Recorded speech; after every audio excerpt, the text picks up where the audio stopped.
The Broken Pieces. Habang pinupulot ni na Ava at Liam ang mga basag na piraso, ramdam ni Liam ang bigat ng bawat sandali ng katahimikan sa pagitan nila. Hindi siya makatingin kay Ava dahil ang mga tanong sa kanyang isipan ay masyadong masakit harapin. Ang guilt ay parang sugat na hindi niya mapigilang magbukas muli. Kung titingin si Ava sa kanya ngayon, makikita nito ang kalituhan sa kanyang mga mata, ang hirap ng desisyon na kailangan niyang gawin at ang bigat ng kanyang responsibilidad. Tahimik at mahinahon, patuloy na tinutulungan siya ni Ava sa pagpupulot ng mga basag na piraso. Napansin ni Liam na hindi umiwas ang mga mata ni Ava at hindi ito galit o malungkot. Hindi galit si Ava, hindi nito tinanong kung ano ang nangyayari sa pagitan niya at ni Clara. Patuloy lang itong nagmamahal at nag-aalaga sa kanya, tulad ng lagi. Hindi nagbago si Ava, ngunit siya, si Liam, ay naligaw sa kanyang mga pangako at sa mga mata ng babaeng matagal nang lumalaban para sa kanila pareho. Hindi ko alam kung paano ayusin ito, sabi ni Liam, ang boses ay puno ng lungkot. Hindi ko alam kung paano gagawin ang lahat ng tama ulit. Tumigil si Ava saglit, ngunit hindi pa rin tumingin sa kanya. Bahagya niyang naramdaman ang panginginig ng kamay, pero nanatili ang katahimikan sa mukha nito, walang salita, pero puno ng emosyon na hindi kayang ipaliwanag. Hindi mo kailangang ayusin lahat ng sabay-sabay, sagot ni Ava. Ang boses ay may halong sakit, ngunit puno ng malasakit. Ang kailangan mo lang ay pumili ng tama. Piliin ang magpapasaya sa iyo, Liam. Huwag mong dalhin ang bigat ng mga pagkakamali mo. Habang nagsasalita si Ava, parang unti-unting lumilinaw sa mata ni Liam ang kabuuan ng babae sa harap niya. Ang mga pangako na ginawa niya kay Ava ay kasing basag ng mga pinggan sa sahig. Mga pangako na kasing gaan ng hangin, pero ang mga salita ni Ava, iyon ay mas mabigat, mas buhay. Pag-asa at mga pangarap na tahimik nilang iningatan sa kanilang mga puso. Tumayo si Liam at tumingin kay Ava. Ang puso niya ay umiiyak habang tinitingnan ang sakit sa mga mata nito, pero wala siyang nakitang galit. Hindi niya nakita ang galit sa mga mata ni Ava, kundi ang tahimik na kalungkutan ng isang taong nagmahal ng tapat, pero nasaktan dahil sa mga desisyong ginawa ng minamahal. Pasensya na, Ava, bumulong si Liam. Gusto kong bumalik sa atin, pero ang hirap ng mga pagpili. Tahimik na tumango si Ava at nagpatuloy sa pagpupulot ng mga piraso. Walang salitang lumabas, ngunit ramdam ni Liam ang bigat ng mga salitang hindi nasabi. Ang katahimikan ni Ava ay mas matindi pa kaysa sa anumang galit na sigaw. Kailangan mong magdesisyon, Liam, sabi ni Ava. Hindi tinitingnan siya. At anuman ang mangyari, nandito lang ako. Ang mga salitang iyon ay parang isang paboritong awit na patuloy na tumututog sa isipan ni Liam. Ang marinig ang mga salitang iyon mula sa kanya ay isang biyaya, pero ang bigat ng pagkatalo ay isang bagay na hindi niya madaling tanggapin. Si Ava, na patuloy na nagmamahal sa kabila ng lahat, ay nag-alok ng pagkakataon na baguhin ang lahat. Ngunit ang tanong ay, anong klaseng pagbabago ang tama? Habang patuloy silang magkasamang nagtatrabaho, ang puso ni Liam ay puno ng kalituhan. Sa bawat hakbang nilang tinutulungan muling ayusin ang kanilang buhay, ang mga pagkakamali na nagawa niya ay unti-unting lumulutang. Mga desisyon kung saan hindi siya naging tapat sa kanyang sarili, sa mga pangarap niya, at kay Ava. Ang kanyang konsensya ay patuloy na kumikilos, at isang bagay ang naging malinaw. Kung hindi siya magdesisyon at magbago, mawawala ang lahat. Ang relasyon nila ni Ava, ang kanyang pagkakakilanlan, at ang mga pangarap na pinagsaluhan nila. At habang iniisip ito, natagpuan ni Liam ang sarili sa isang sangandaan ng pinakamahalagang desisyon ng kanyang buhay. Pumili. Kung hindi siya kikilos ngayon, baka hindi na siya magkaroon ng pagkakataong may tama ito.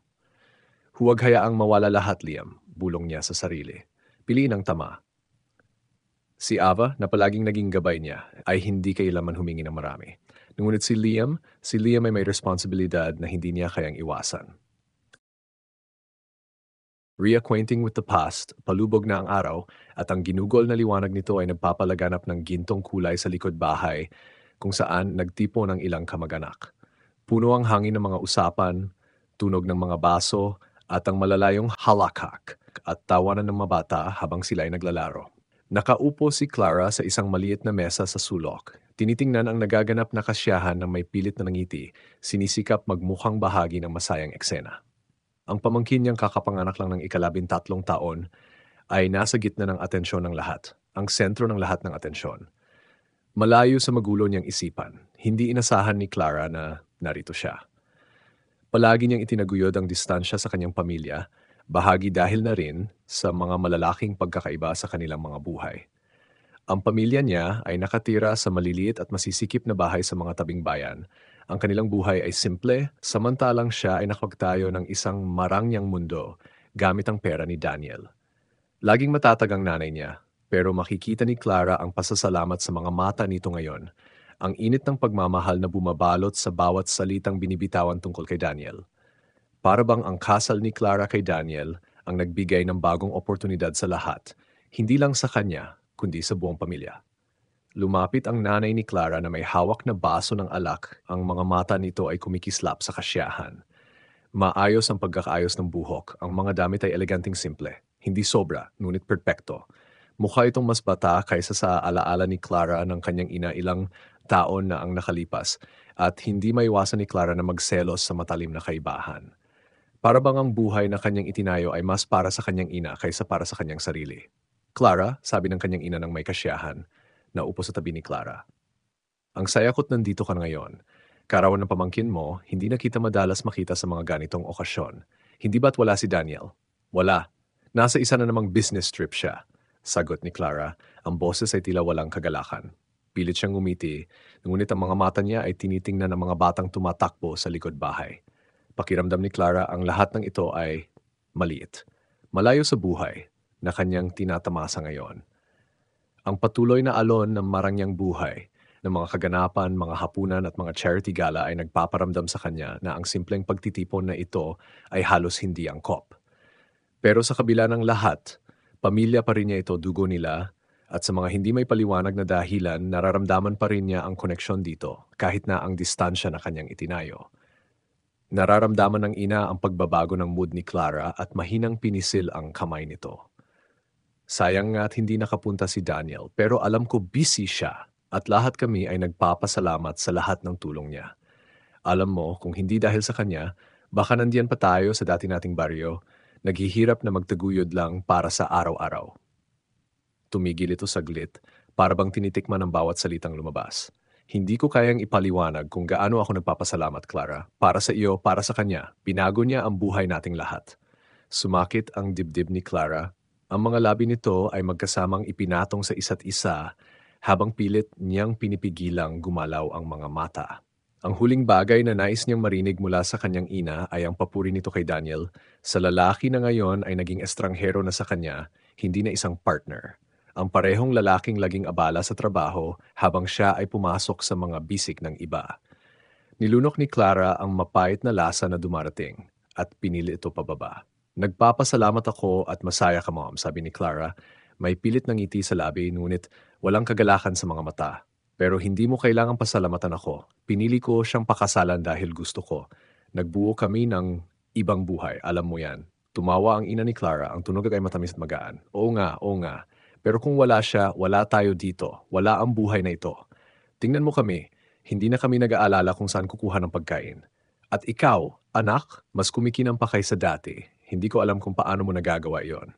Hinapit ni Clara ang baso ng alak, ang kristal ay parang dumidiin sa palad niya. Pilit na ngumiti, ngunit hindi ito ang ngiti na nakilala niyang sarili. Siguro nasanay na ako, sagot niya, ang tono ay patag. Lumingon ang ina, ang mga mata ay puno ng pagmamalaki. At tinulungan mo kami lahat. Ang mga kapatid mo, ang mga tiyuhin at tiyahin mo. Lahat kami ay nasa mas maginhawang kalagayan dahil sa iyo at kay Daniel.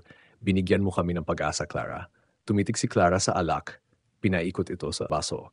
Nararamdaman niya ang galit na unti-unting bumangon, isang alon na pilit niyang pinapalubog. Mahal niya ang pamilya niya, mahal niya, pero minsan ang paraan ng pagturing nila sa kanya, ang turing nilang tagapagligtas, ang batang gintong anak ay parang nakakabasag. Ang bigat ng kanilang mga inaasahan ay naging pabigat na sa kanya. Ang pasasalamat ng kanyang ina, ang paghanga kay Daniel, pinapalayo siya mula sa kanyang sarili. Masaya ako't okay kayo, sabi ni Clara ng tahimik, ang mga salitang may pilit tamis. Pero hindi palaging kasing dali ng inaasahan mo, Mom. Alam mo yan? Hindi lang tungkol sa pera at mga bagay. Nakita ng ina ang pagbabago sa tono, nag-angat ng ulo at masusing tinitigan si Clara. Anong ibig mong sabihin, Clara? Alam kong dumaan ka sa marami pero lahat ng ginawa mo ay para sa pagmamahal, para sa pamilya mo. Pumikit si Clara saglit, humilig sa upuan. Ayaw niyang makipagtalo. Ayaw niyang aminin kung gaano kahirap maging kasal kay Daniel, kung gaano kalungkot kahit sa gitna ng kayamanan, mga okasyon at ang patuloy na parade ng marangyang buhay. Alam ko, sabi ni Clara, ang mga salitang mapait sa kanyang bibig. Pero minsan, naisip ko, worth it ba lahat ito? Ang mukha ng ina ay nag-soften at ang mga linya ng pag-aalala ay naging mas malalim. Huwag mong sabihin iyan, anak. Lahat ng mayroon ka, nakuha mo, kasama ka sa lalaking nagmamahal sa iyo na ibinigay ang lahat ng gusto mo. Matatag ka. Nagtagumpay ka, Clara. Tumingin si Clara sa malayo sa mga batang naglalaro sa likuran. Puno sila ng saya, puno ng inosente. Parang ibang mundo, isang mundong ang pagmamahal at kaligayahan ay simple. Hindi nakatali sa mga inaasahan, hindi tinatamaan ng presyo ng lahat. Alam ko, sabi ni Clara ng malumanay, ngunit hindi niya tiyak kung naniniwala pa siya dito. Pinatong ng ina ang kamay ni Clara, isang huling pagkumpirma bago ito tumayo upang makipag-ayos sa ibang kamag-anak. Habang nakaupo si Clara, ang ingay ng kasiyahan sa paligid niya, hindi maiwasang maramdaman niya na siya'y mas malayo, mas nawawala pa kaysa dati. Ibinigay niya ang lahat sa pamilya, ngunit pakiramdam niya ay parang hindi niya sila nabigyan ng anuman. Ang kaligayahan ng ina, ang pasasalamat nito, ay nagpapaalala lang kung gaano siya kalayo mula sa babaeng dati niyang kilala. Iba na ang mundo na ngayon, isang mundong kung saan mayroon si Clara ng lahat, ngunit wala siyang tunay na bagay na mahalaga. What she gave up for money. Habang naglalakbay ang SUV sa maulan at madilim na lansangan, mahinang tumutunog ang patak ng ulan sa mga bintana. Tahimik na nakaupo si Clara sa unahan, marahang hinahaplos ang gilid ng kanyang telepono. Malalim siyang nag-isip, paulit-ulit na binabalikan ang mga nangyari sa araw na iyon. Sa likod ng sasakyan, mahimbing na natutulog ang anak niyang si Diane. Ang ulo nito ay nakasandal sa bintana, walang kaalam-alam sa bigat ng tensyon sa paligid. Hindi niya maintindihan kung bakit siya pumayag pumunta sa handaan. Kaarawan iyon ng kanyang pamangkin at kahit labag sa loob, iginigit ng kanyang ina na dumalo siya. Naiinis siya sa sarili dahil pinagbigyan pa niya ang ideya ng pagsama sa kanilang pamilya. Isang pamilyang tila kontento na sa payak na buhay. Ang kanyang mga kapatid, kasama ang kanilang mga asawa at anak, ay mukhang perpekto. Sila'y natutuwa sa simpleng tawanan at pagmamahalan, mga bagay na matagal nang hindi nararamdaman ni Clara. Habang lumiko ang sasakyan, tumingin siya sa bintana, pinapanood ang mabilis na paggalaw ng lungsod. Napaisip siya tungkol kay Diane. Ang kanyang anak ay inosente pa, walang alam sa komplikado niyang buhay. Kanina, nakita niya itong masaya kasama ang mga pinsan nito. Sa maikling sandali, nakita ni Clara ang pangarap niyang buhay para kay Diane, isang buhay na simple ngunit puno ng pagmamahal at malasakit ng pamilya. Ngunit alam niyang may kapalit ang ganitong klaseng closeness at iyon ay isang presyo na hindi na niya kayang bayaran. Ayaw niyang madamay si Diane sa mga sugat ng nakaraan niya sa komplikasyon ng kanilang pamilya. Ayaw niyang maramdaman ng anak ang bigat ng mga sakripisyong ginawa niya. Ano nga ba ang kapalit ng pera? Tanong niya sa sarili, mabigat ang damdamin. Ang lahat, relasyon, pangarap at tahimik na buhay, ay ipinalit niya para sa seguridad. Ngunit ang seguridad na iyon ay pakiramdam niya ngayon ay isang kulungan. Sumilip siya sa rearview mirror at nakita ang mahinahong mukha ni Mang Berto. Tahimik itong nakatingin sa daan, matatag ang mga kamay sa manibela. Lagi itong kalmado, parang hindi naapektuhan ng magulong mundo ni Clara. Masaya kaya siya, tanong niya sa sarili. Nakikita rin kaya niya ang parehong kahungkagan na nararamdaman niya sa likod ng magagarang bahay at makukulay na ilaw. Hindi niya natanong kailanman, takot na malaman ang sagot. Naalala niya ang kanyang ina. Kahit mahirap ang buhay noon, hindi nito ipinakita ang anumang pagsuko. Pero ngayon, tila mas buhay ito. May bagong sigla dahil sa kalayaang dulot ng yaman ni Clara. Nakahanap pa ito ng bagong katuwang sa buhay. Nainis siya minsan, pero may bahagyang inggit din. Ang ina niya ay nakahanap ng saya sa mga simpleng bagay, mga bagay na ipinalit ni Clara para sa kayamanan at estado. Ano nga ba ang meron ako ngayon? Bulong niya sa sarili. Isang kasal na parang negosyo, hindi pagmamahalan. Isang asawang tila estranghero na lang. Oo, may pera at kapangyarihan siya. Pero parang ang mundo niya ay nakatayo sa buhangin, marupok at madaling gumuho. Naputol ang kanyang pag-iisip sa malumanay na tunog ng gulong sa basang kalsada. Tumitig siya kay Mang Berto na saglit siyang tiningnan sa salamin, tila nararamdaman ng tensyon. Tumango lang si Clara, hindi nagsalita. Lumingon siya sa kanyang anak. Mahimbing pa rin itong natutulog, walang alam sa lungkot at bigat ng mundo ng kanyang ina. Sa unang pagkakataon, nakaramdam si Clara ng matinding guilt. Si Diane ay nararapat sa buhay na puno ng saya at pagmamahal, hindi ang malungkot at malamig na mundo na itinayo niya. Ngunit ito ang mundo na pinili ni Clara, hindi ba? Isang mundo ng sakripisyo. Buhay kung saan ang pera ang naging sentro kapalit ng lahat, kaligayahan, kapayapaan at pagkatao. Inakala niyang kaya niyang kontrolin ito, na kaya niyang manalo sa laro. Pero ngayon sa katahimikan ng sasakyan, na-realize niyang matagal na siyang talo. Ano nga ba ang kapalit ng pera? Mahinang bulong niya, halos hindi marinig. Ang mga salitang iyon ay parang lason na nanatili sa kanyang isipan habang tinitingnan ang maamong mukha ni Diane. Malalaman kaya ng anak niya ang totoo? Muling sumulyap si Mang Berto, may bahagyang pag-aalala sa kanyang mga mata. Mabilis na umiwas si Clara ng tingin, tumingin sa madilim na lansangan. Mas pumigat ang ulan, parang kurtina ng tubig na nagtatakip sa mundo sa labas. Ang lungsod na dati niyang ipinagmamalaki, ang buhay na inakala niyang perpekto, lahat ito'y unti-unting naglalaho. Sa unang pagkakataon, hindi alam ni Clara kung saan papunta ang kanyang daan. At sa unang pagkakataon, hindi rin niya alam kung gusto pa niyang malaman.